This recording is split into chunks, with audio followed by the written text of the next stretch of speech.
Welcome to the 25th episode of Cabin Chronicles, the series where we chat in the cabin of Bajaj leaders to take a sneak peek into their lives. In this special episode, I, your host Debulina Banerjee, am going to interview Mr. Nikhil Bharadwaj, the head of our department, that is corporate communications. He has been with the company for over 19 years and has been leading our team for over 8 years now. Welcome to the show. It's Thank such a you. pleasure Thanks. having you here. Pleasure being here. So let's dive right into our first question. You joined the company as an MT, and things must have been very different back then compared to now. So, what are some changes that you notice in the industry overall? I think the industry's gone across a sea change. I think right from the year that we joined, whether it was a blessing or a curse, the industry went through a big change called de-tarification. And I think that was a massive change for the industry. After that, a lot of changes have happened across the years. Some of the big ones have just been announced, such as FDI. But there has only been change almost on a 2-year basis. All for positive though. And we see this industry now becoming a very strong industry in focused efforts towards making our economy something that's very strong and robust towards our aim of 5 trillion USD. And Tapans has been talking about as well that insurance for all by 2047 is our aim. And so the industry is only going miles. It's only going up and up and up. And I think the potential has moved up a little bit. We have covered more people, but there is a lot more to do. So from that perspective, this is the best industry that one can be in. I see. So back when you were an MBA student, what was your perspective towards the corporate? Is this the same now, or has it changed over time? So to be honest with you, Evelina, when I did my MBA from IMDR, number one, I was a science 11th and 12th person. Both my parents are doctors, so my whole mindset was about getting into medicine.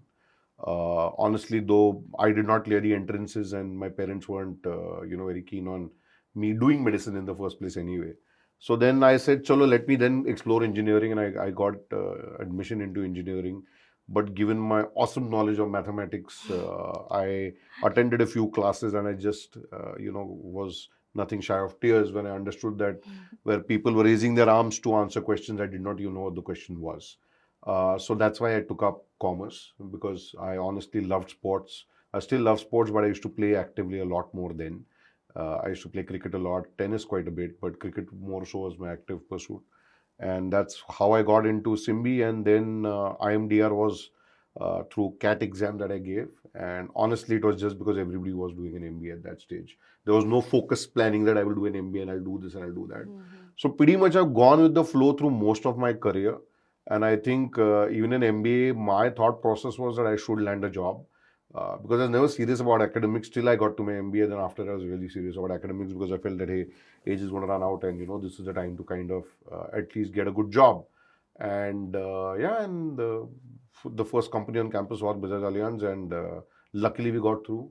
Honestly, I did not know anything about insurance. I don't claim to know a lot more even today, but hopefully I know a little bit more. At that stage, I always felt that corporate was something where you wear a tie and a suit and you get to a job, and it's a glorious strategic meeting room, and it's all about sitting and having long coffee breaks and having discussions on strategy.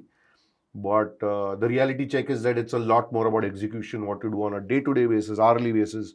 When it comes to the brass tacks, what is on the ground is what matters. So that perception change, I think anybody coming from campus to a corporate does have a little bit of a cognitive dissonance that, hey, I expected something else, and here I am, rolling up my sleeves and going into the market and getting business for the company, for example. Something that's a transition that takes more time for others and less time for some. So I think that's one major change that I'd say. I see. So now you have spent 19 years in the company. And it's very rare that we get to see people like you have spent so much time in the company. So what is it about Bagic that made you stick? I don't think it's rare. I think with Bagic, it's become quite a recurring phenomena. At least I know of 20 odd people who have been here for more than 2 decades. So we are yet to hit the 2-decade mark. I think ever since I joined in 2006 in Bombay, this company has ensured that it has given me everything I needed to, fulfill my aspirations, fulfill wherever I wanted to. I've got to travel the world because of this company as well. So I've never really felt a reason to be, leaving this company. And any time that I've had this confusion or had tough moments, I've always had some mentor or somebody close, always been there to take my career to the next level. So, for example, in Banca, when I was there in about 2011, I felt that I had come to head office and now I would have a fairly, flat sort of a trajectory on my career. But Tapan sir at that time told me that, hey, you should go and join up as the head of web sales, which was a shock to me because I did not know anything about web sales or anything to do with e-commerce, because I'm a commerce graduate and technology and me had nothing to do with each other at that stage.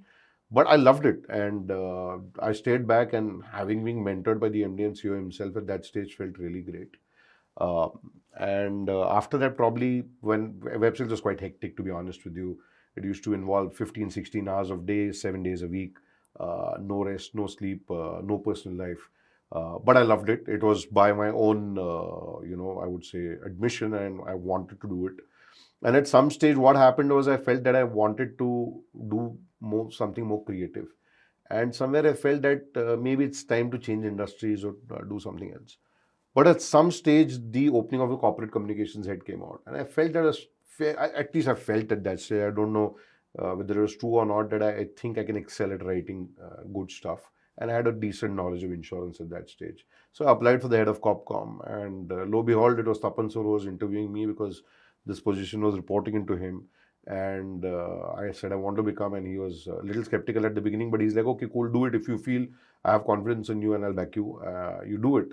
And the rest has just been a fun journey. And having a boss like him kind of makes you stick to the organization a little bit more.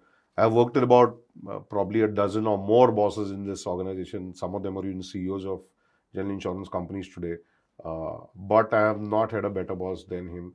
And what that does for you is it takes care of one thing, that whether you mess up or not, your boss is always there to back you up, and he lets you experiment. So there is always, whatever decision that I've taken towards innovation, towards doing something new, I have faced no resistance. It's always been. So when you're getting everything that you need at a place, then loyalty becomes fairly easy. It's easier to change industries for a little bit of money. But yeah, I would say Bajaj Allianz is one of the best paymasters in the industry as well. So do the comparison. Many a times, obviously, sometimes you miss out on a promotion, sometimes you miss out on a pay hike to the scale that you'd want, and that's why people think of jumping industries. But when I look at my peers, when I look at some of my seniors as well, somewhere along the line the parity has come, and uh, this has just been a great place to work. Plus the fact that I am a Pune boy, and this company is based out of Pune, and I've been with this company all over the country. I started from Bombay, I've been to Coimbatore, I've handled the rest of Maharashtra, Goa in my Bancassurance stint. I have looked at the south of India when I started the call center there in Coimbatore. So I have been all over the place, and this company has taken me to Germany on trainings, on assignments. So it's been a lot of fun. I have no reason to quit. I have no reason to go anywhere, and just an awesome family of colleagues and my team as well. It's been one fun journey. So why leave? I see. So you mentioned Bancassurance and web sales and some of the learnings that you got from those teams and also from your boss, Tapan sir.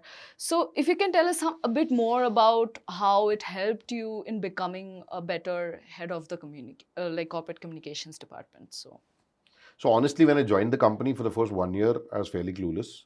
I think most of us campus trainees are, because we don't know anything about the industry. It takes a little bit of self-discovery, and I think self-discovery only happens when you go out on the market. When you start selling, that's why I feel that every person, irrespective of what department they're in, should do at least 1 year of sales. Whether they do it as a shadowing, but I would say no, not shadowing, they should do it as an actual sales practice. For a simple reason that you understand market realities, you understand where your product, your brand, your positioning sits. You also understand what the competition's up to, and then that makes you curious about reading more about the competition. Because when you go to a customer, you can't say that, hey, I don't know about the competition, let me come back to you, because you lost your sale there. And that made me curious about competitors. Obviously, when I went to the Banca head office team, then obviously at that stage I had to do a more broader comparison of us versus competitors. That got me even more curious about them. And obviously at that stage, digitization had started coming in. Email campaigns and WhatsApp and SMS campaigns were already kind of brewing, and that's what piqued my interest on the digital side. On the digital side, everything is a battle. Whether it's search engine marketing or a search engine optimization, whether it's leads, it's conversions, everything is compared. So if you don't know your industry, you're basically in hot water. So then again, that piqued my interest about the industry. I started reading a lot more. I started taking active interest in competitors, and at one stage, I felt that I was able to understand quite a bit of the bigger picture, almost like Neo saw the Matrix. I would not say to the extent that some of the guys can, but at least I could see a broader picture of what's going to happen. So I felt it's a good time to take my, diction slash writing skills to the next level and probably get into corporate communications. Might as well do it in the industry where you're strong. And I think, and I felt that Copcom Basic was the best way to do it, because why not excel at something that you know rather than get to an industry and have a generic set of skills? So I think specialists are important as much as generic. Well, obviously you build skills that matter on the generic side as you go along. So as the head of corporate communications, what do you think makes a good communicator? I think what makes a good communicator is somebody who's a very good listener. Many a times, and by listening, I don't mean just active listening. It's also many a times passive listening. Uh, you just have to keep your ears and eyes open. You need to have your networks right. You need to understand what people are talking about, what's the pulse of the industry, what's the pulse of the company, what's right, what's wrong, what is some of the gossip and great point that's going on. That's important as well, because you need to address that. I think any good communicator needs to understand what's happening around them, whether it's regulatory changes, for example, in insurance, or what the competitors are doing, or what are some of the management changes that are happening, and how they're going to impact us as an organization. Because a communicator can't only focus on the medium, the message, the context. That doesn't help, because if you don't know what's happening, you're basically in isolation. You live with the ostrich with the head under the sand, hoping for the best. So you need to keep your eyes and ears open. Only when you do that, your messaging then becomes easy. I mean, it really does. And you have to adopt technology at hyper speed. Gen AI is here to stay. Adopt it, use it, make it your friend, make it your ally, make it the intern you never had. Speeds up your life, makes your life easy. Why wouldn't anybody want to ease up their life? Why do we keep dissing technology? Just love it, embrace it. Still be a purist, write your own stuff, but let somebody else paraphrase it for you. Let technology do that job for you. And last but not the least, explore mediums. Be creative. Don't kill your creative side just for the pursuit of writing excellence. That's why I feel that you need to keep exploring formats, and that's where our Cabin Chronicles, or for that matter, even our Spotify podcast came into being, because we felt that we need to explore mediums. Communicators are not limited to newsletters and news and all of that. They need to go beyond. That's I can absolutely vouch for that. I mean, I'm hosting the episode, so it's such a pleasure to do that. So, coming to the lighter aspect of the show, we heard that you met the love of your life in this company. So, can you tell us a little bit about that I story? forgot that as a reason for that I'm here for 19 years. But no, I think we started off as friends. I think she was my Spock in agency at some stage. And I was delivering the agency newsletter to her, and we just became friends. And it just clicked sometimes. Your life partner is not always your decision to make. Sometimes life makes it happen.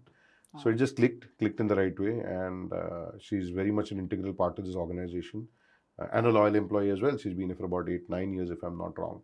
And just awesome having your best friend as your life partner. Oh, how sweet. You mentioned that you were into sports when you were a student. So, do you still follow sports? Do you like, playing cricket? Do you still keep up with it? Don't really play a lot of cricket now. Love watching it. Still love watching Test match above all formats, because that is the most gripping format of all. Love playing tennis. Have not played it for a while though, but love watching tennis again. At my age, we play something called pickleball right now, which is the I would say the retired man's tennis. Not as easy as you think. So try it before you diss the sport. It's quite a lot of fun. I do a lot of fitness and do work on myself in the gym. But sports wise, honestly, I take more active interest in motorsports now. I love riding my bike, but my friends got me hooked onto MotoGP, which is just an amazing and awesome sport. I don't follow it as much as they do, but whenever I do get time, I do follow it.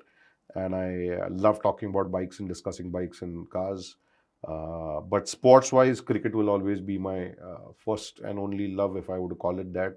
And Test cricket will be the epitome of sport for me. Yeah. Who's your favorite cricketer?